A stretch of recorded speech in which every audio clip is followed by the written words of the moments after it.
So we're just going to get right into it. I said that from now on, I'm going to put myself to a time frame. Fix the camera. I'm going to put myself on a time frame, like just a little limit, okay? Because I find it very difficult and very hard for me to be able to edit these videos, honey. And that is a challenge for me. And y'all already know that that's a challenge for me. So I did. Am I blabbering again?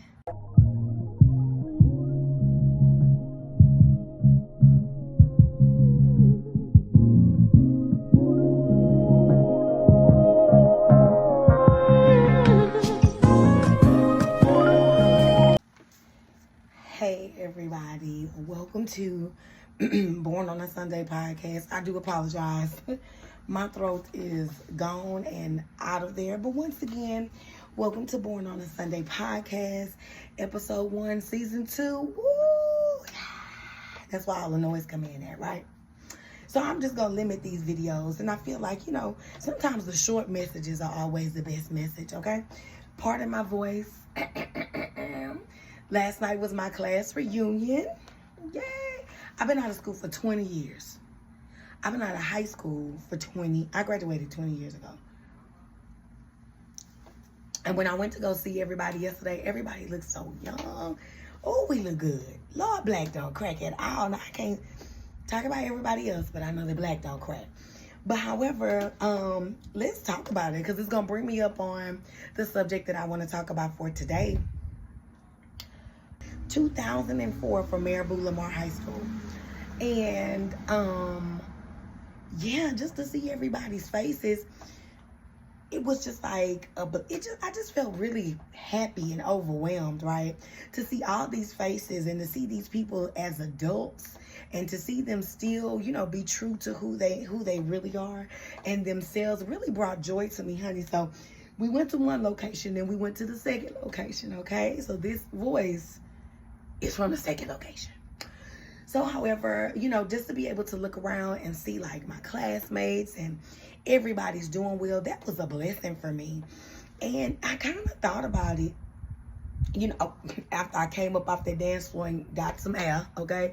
After I got up off that dance floor and got some air, it kind of came to me like, dang, like, we really blessed. I'm sitting around looking at everybody like we are really, really, really blessed. Everybody's in good spirits. Everybody's happy to see each other. I mean, some people showed up to the second spot that we was like, we don't even know if they're going to come. And they did. That really warmed my heart. I saw friends that have been friends for years. So they've been friends since high school. So they've been friends for 20 years. You know what I'm saying? And I thought about that and that really had me thinking about just the relationships, period. Not only a relationship with friends, but the relationship that we have with God. And later on that night, actually that morning, it had me really, really thinking about like, what does that look like? The relationship that we have with God. Because if we really think about it, what if our relationship that we have with God, what if he treated us the way we treat other people? Like as far as in relationships and friendships. What if God discredited us as far as how we are so quick to write other people off, right? And that right there is a blessing really within itself. Excuse me. That right there is a blessing within itself that God does not do that. So when we really think about like a relationship with God, we have to really be grateful that he does not treat us in the manner that we treat others, or really in the manner that we treat ourselves. So those relationships, the relationship that we have with God, it is amazing how God does not treat us like the relationship that we have with other people, because we're quick to discredit somebody and write them off. Maybe I'm telling on myself. I am, okay? Especially at this golden age. I'm about to approach 40, okay? Either you is or is you ain't my baby. And listen, I let you make the room to decide that on your own. But however, what if God treated us the way that we treat others? What if God credited our relationship with him by the way we just simply treat him? Girl, listen. Baby, listen. Sir, listen. Ma'am, listen. If God validated who he was to us by the way we treat him, ooh, what does that look like for you? But honestly, you see what I'm saying? That looks different for everybody. In honesty, in full honesty, what does it look like for me? It's a little on and off. You understand what I'm saying? It's a little on and off. But I can tell you that once the relationship and the discipleship is parallel, you can find amazing blessings outside of that. And what do I mean by that? What I found in this journey is that there is not going to be a relationship that you're going to be able to be in. And we're not talking about like romantic. We're not talking about like that. Well, not so much to say, because sometimes it can. Because if your foundation, if your relationship doesn't have a strong foundation, you and God, we talking about you and God. If that's not a strong foundation between you and him, then the relationship with others will be attacked. Then your relationship with others will start to get attacked, okay? Because simply you're trying to walk in and show up within a role and you ain't got the foundation. So Pastor was talking about basically about God really being like the center of your life.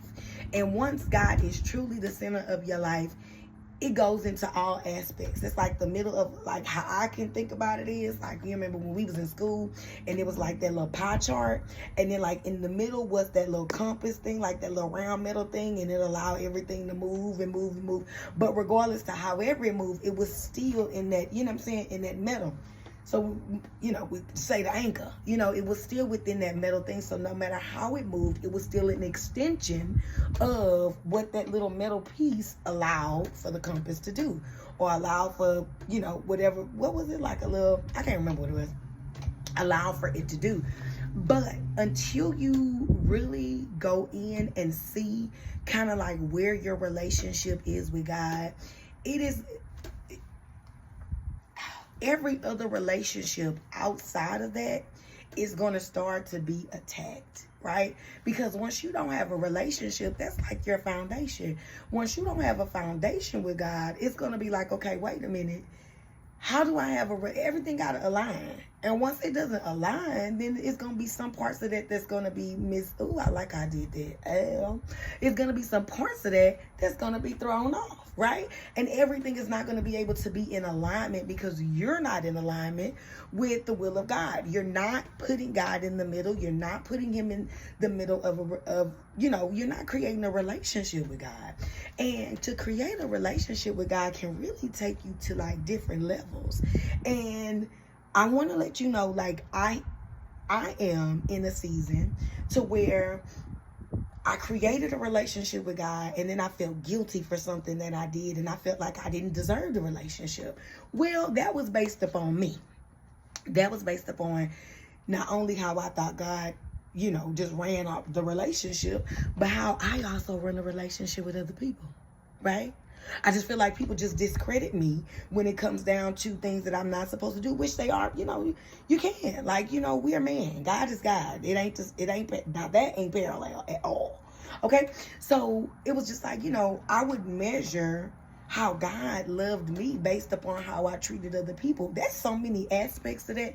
That unveiled a lot of things to me. Number one, it veiled, take it easy. Like, don't be so critical. You understand what I'm saying? Like, just slow down and just take it easy. Don't be so quick to write people off when you're dealing with these relationships, with friendships and things like that. Don't be so quick to do that. It revealed a lot to me. And also it revealed that I probably wasn't trusting God like the God that I know him to be. Not the God that's within like this Bible, but the God that's bigger than the Bible. The God that's bigger than what's in the Bible, whatever applies to my life right now. I was kind of putting God on the same, Lord forgive me, I can only be honest. I'm just a vessel. I was kind of putting God parallel to the relationships that I have here on earth with the people here on earth, when it's not the same. It is absolutely not the same. God's relationship is different when it comes down to the validation of the relationship, it's different. It's a different type of dynamic once you really understand what the relationship is. Like, that's the relationship of the one who created you. Not only that, that's the relationship of the one that you are an image of him. We do things that hurt God's feelings. I know we've all heard of that. We do things that hurt God's feelings all the time. But however, God is really gracious. He's really merciful. Now don't get it twisted. Let me just put the pin in it right here. God grace ain't grease. So don't think that you can just slide in and on it, just slide on in and slide on it. God grace ain't grease. You know what I'm saying? There is what do I want to say? It's a word that begins with a D. There is we just said it today. There is a discipline. There is a discipline that you have to have when you're dealing with God's grace and mercy, because it's so abundant. That's the part of the relationship that you really don't want to take advantage of. That's the part of the relationship that you want to hold near and dear to you, right?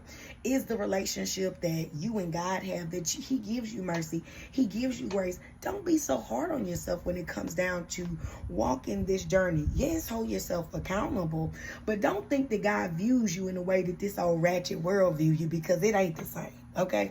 It's definitely not the same. So don't ever view yourself on based upon that. And another thing is, once you start establishing a relationship with God, it'll put every other relationship outside of God, it'll make that parallel to the plan that God has for you. There are going to be some relationships that you're going to, what was that? Show yourself. Show yourself. All right now, I guess my contact wandering on the side.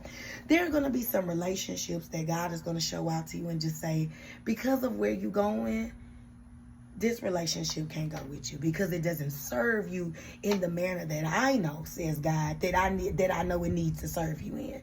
You gotta let go of that, okay? No beef, no nothing, no drama. It's just being parallel with God. You're gonna lose some things. I ain't gonna lie, And one misconception that people have about this walk with Christ and about creating a relationship is that everything is gonna be peachy cream, honey.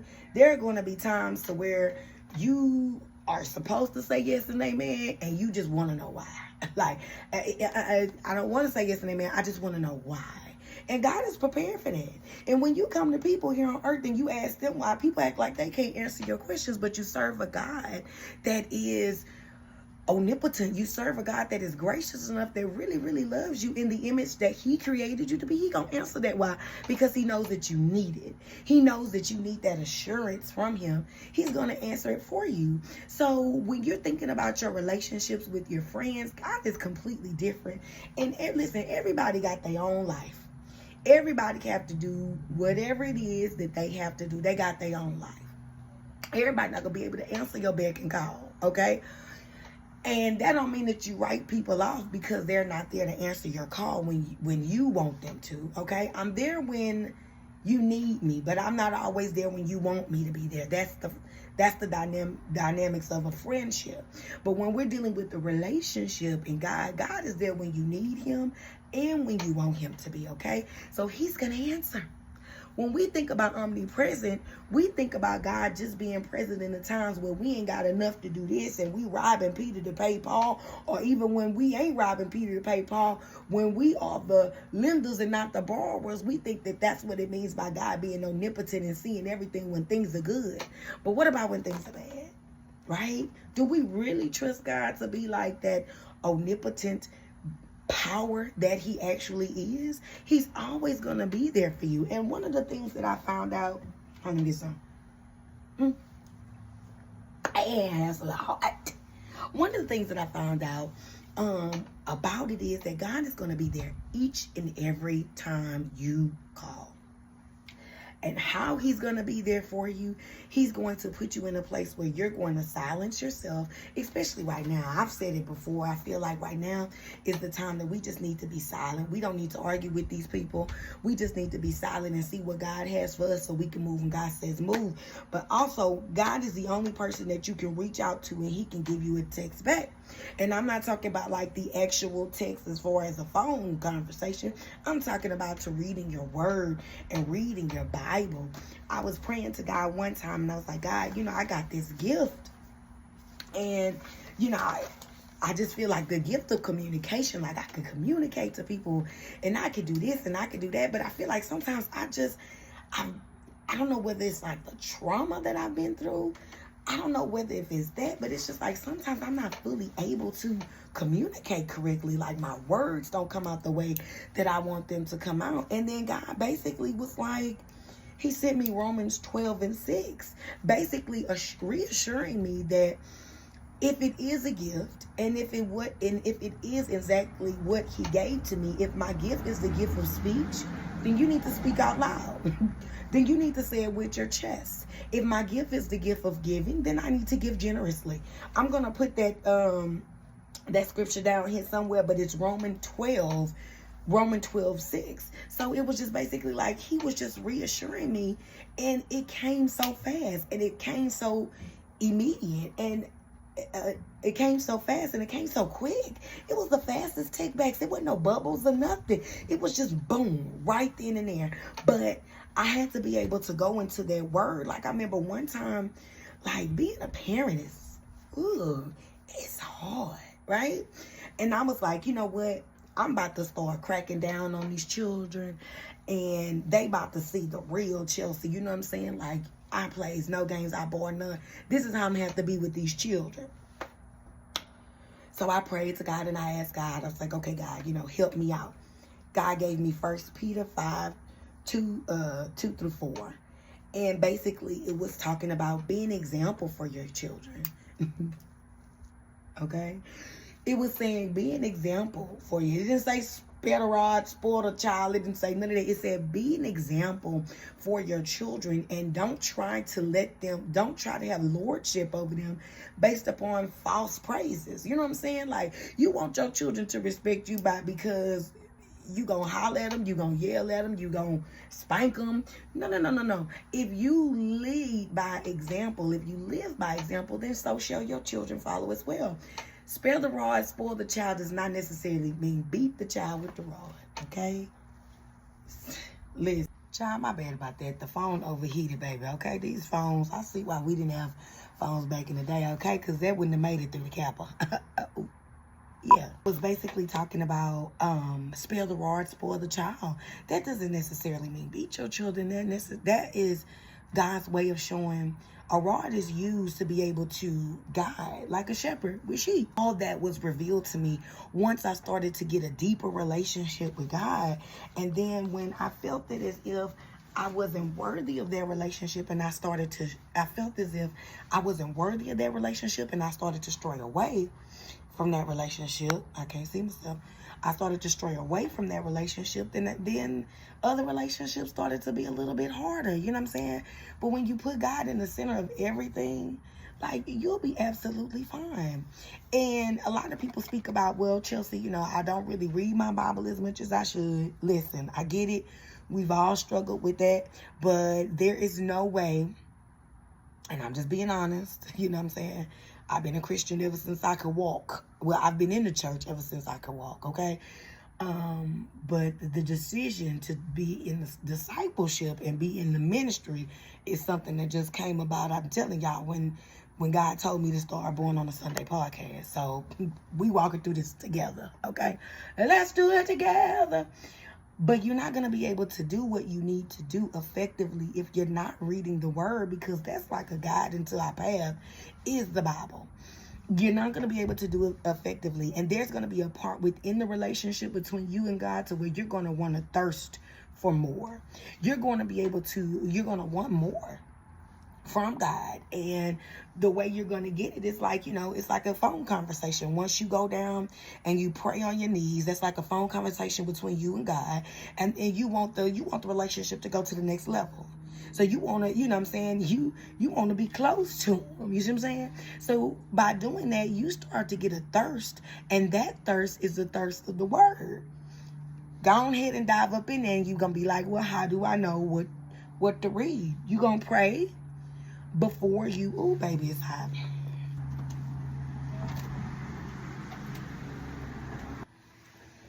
Oh, I'm back like I never left. Okay, yeah, everything that you're going to need is really going to be, you know, the word that you get from God. So make sure that you stay connected. Make sure that you make God the center of your life. Make sure that you are really willing and you're ready to create that next step for that relationship between you and God. When I see people come to the altar right now, I get more emotional now than I've ever have before, because I know that that is the step that they're taking that's going to completely change their life. And a lot of times we come to Christ when, unfortunately, when all other relationships around us have failed.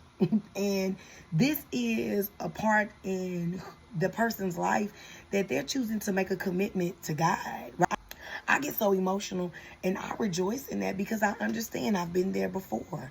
We've all had to walk down that aisle, but just to see them to be able to come up and make that decision and for me to be a part of it, and I can pray in the beginning that God gives them what they need to run the race to make it to the end, baby, I'll be up there boo-hoo crying. So make sure that you are, you know, taking it easy on yourself when it comes down to this walk. It is a discipline. You got to be disciplined when you are taking this walk. But however, God is a merciful God. We never want to forget that. He's a gracious God, but we also want to know that God grace ain't grease. We can't be backsliding on God's grace. And God is really, really good. He is really, really good. And if we just want to limit God to some things in our lives, then nothing in our life is going to change. We have to give everything to him. Relationships, finances, our nation, friends, all kind of things. We insecurities, traumas. We got to give all that stuff to God and watch him be like we always saying, he's the best friend. There'll never be a friend as good to me as Jesus.